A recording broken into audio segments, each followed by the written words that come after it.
Danielle Robinson has been so brilliant. Can she help put the finishing touches on this one?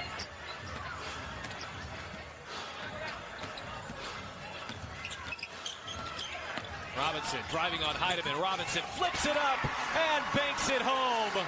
Robinson has the fever on her shoulders.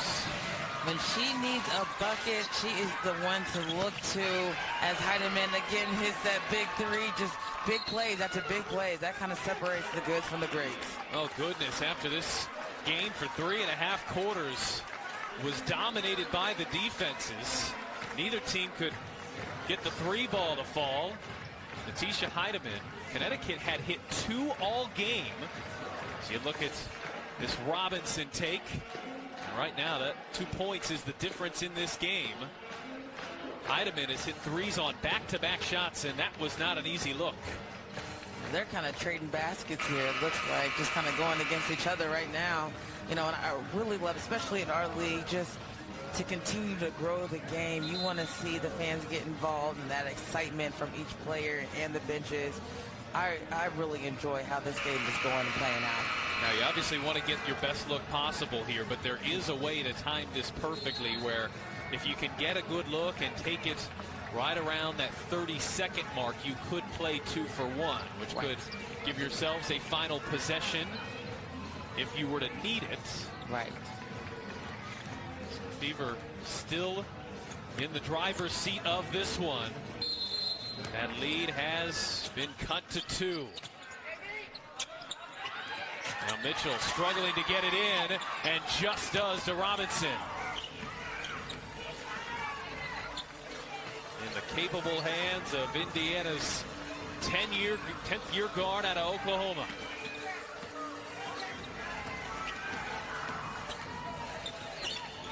Robinson, shot clock down to 6, lofts it in. McCowan turns, McCowan hits. Well, you talk about execution on the offensive end down the stretch. Indiana's been terrific. And in these moments where the Fever have struggled at times this year, they've scored now on 3 straight possessions in the final 2 minutes. What a great pass into the post, and Tierra just being the force that she is.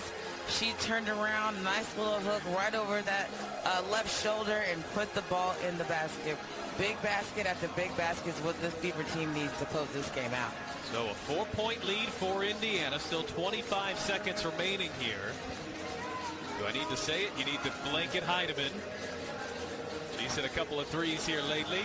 Right. Connecticut is typically a great three-point shooting team. They shoot it at 36% on the season. That's 3rd in the WNBA. They have numerous capable shooters. We've seen Heidemann. Breon January's been a great three-point shooter throughout the course of her career. Jonquel Jones, one of the best. Dewana Bonner, one of the best. You don't need the 3 here by any means if you're Connecticut.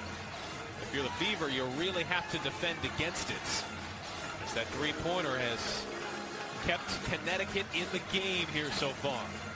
And especially what the Fever do not want to happen is a quick, easy 2 or an and 1 situation. You know, you want to make it as difficult as they can for this Connecticut team to score or even get the ball, let alone. Second between the clocks. But Connecticut going to be looking for a bucket as quickly as they can get it. Thomas is in. Jones drives on McCowan, steps through. Jones, that won't fall. Picked up by Mitchell. No whistle. And Kelsey Mitchell will head to the line as Indiana comes up with another big stop on the defensive end. Big stop. That's the key words right there. Just being able to get in there and not only clear the board, but kind of get it out away from the defense as well. Just after seconds is so important in this game. That was played so brilliantly by Tierra McCowan. I think if a foul were to be called, it would have actually been on Jones. You saw the replay there. She went step for step with the woman who might be crowned MVP in a couple of months. This will still be a 2-possession game. And still 17 seconds remain as Mitchell hits both. Connecticut out of timeouts and running out of time. Heidemann blanketed by Breland. Heidemann has to lean in. Indiana just fine with that. And Breland, for the extra measure, comes up with the block. Robinson crosses center courts. And the Fever have snapped their losing streak and knocked off the Connecticut Sun. What a game by the Fever. And not only the fans enjoyed it, I know I personally enjoyed it, just kind of watching them kind of come together in such an adverse situation. This was just all around a great win for the Fever. I thoroughly enjoyed this win. The Fever get buckets on those last 3 offensive possessions that really mattered, and then come up with a couple of key defensive stops. Tierra McCowan waving to a home crowd who gets to watch their first win of the season from Indiana Farmers Coliseum. We'll be back to wrap it up.